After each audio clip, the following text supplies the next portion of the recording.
السلام علیکم۔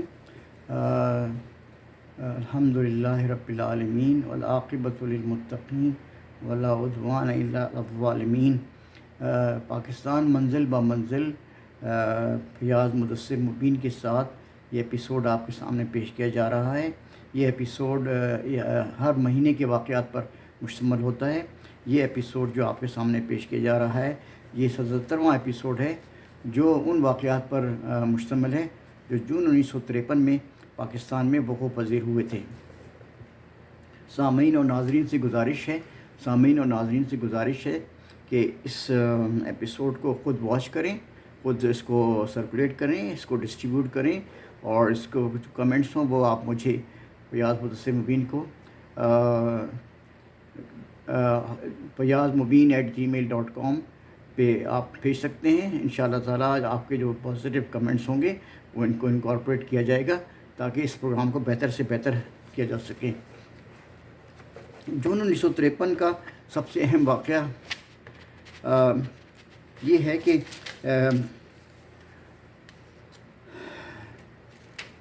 پاکستان کے سابق وزیر اعظم خواجہ ناظم الدین مسلم لیگ کی صدارت سے مستعفی ہو گئی اور نائب صدر یوسف ہارون قائم مقام مسلم لیگ کے صدر کا عہدہ سنبھال لیا۔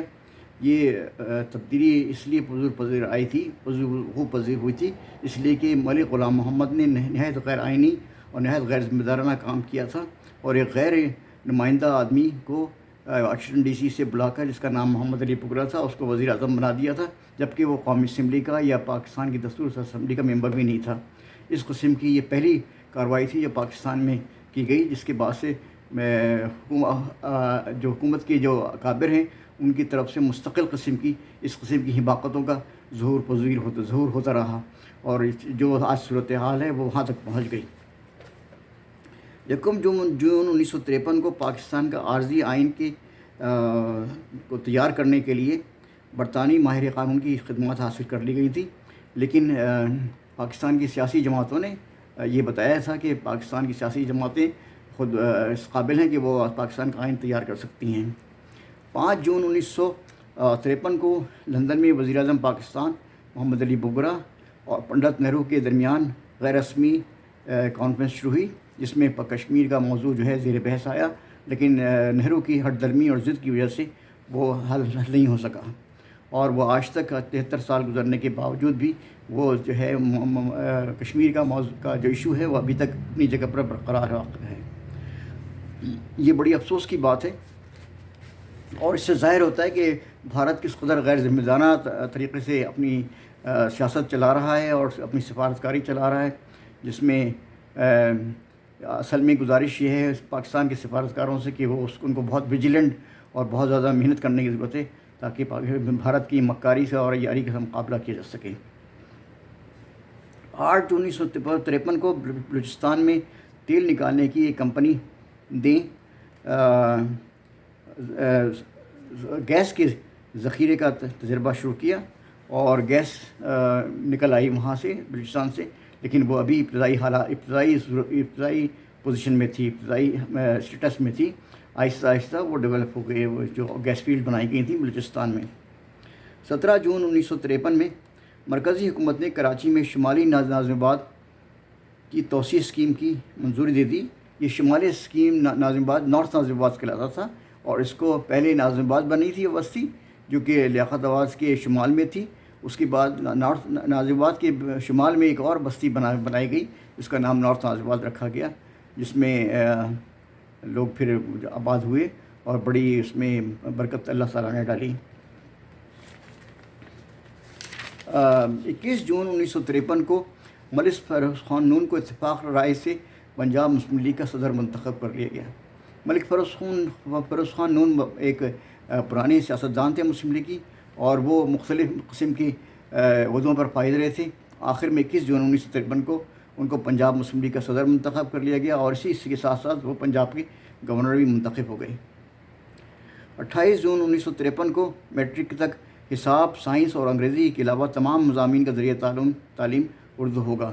پنجاب یونیورسٹی نے یہ فیصلہ بہت اہمیت کا فیصلہ کیا کہ میٹرک تک جو علوم پڑھائے جائیں گے وہ سارے اردو زبان میں ہوں گے، سوائے حساب کے، یعنی میتھمیٹکس کے، سائنس کے اور انگریزی کے علاوہ۔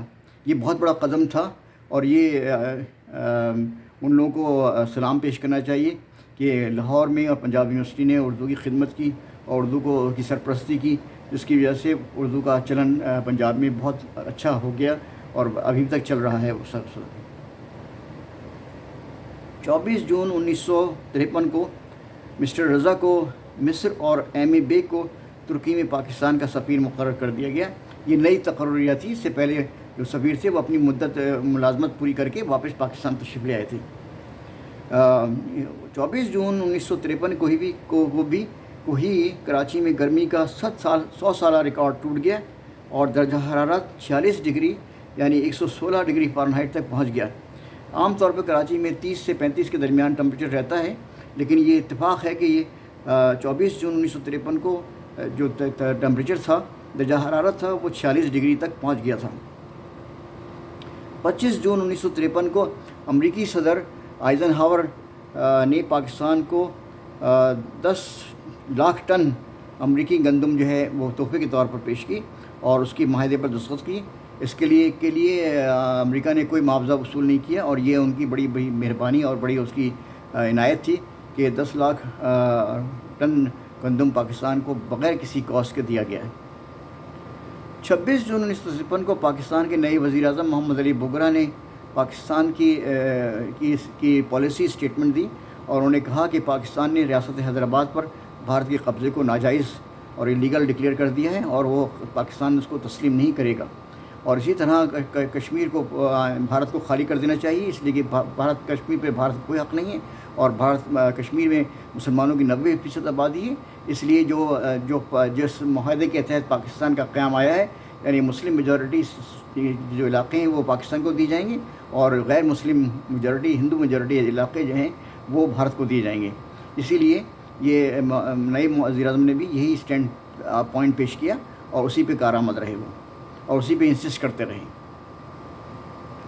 30 جون 1953 کو ترکی اور پاکستان کے درمیان ثقافتی معاہدے پر دستخط ہوئے۔ یہاں یاد رکھنا چاہیے کہ پاکستان اور ترکی بہت گہرے رشتوں میں منسلک ہیں۔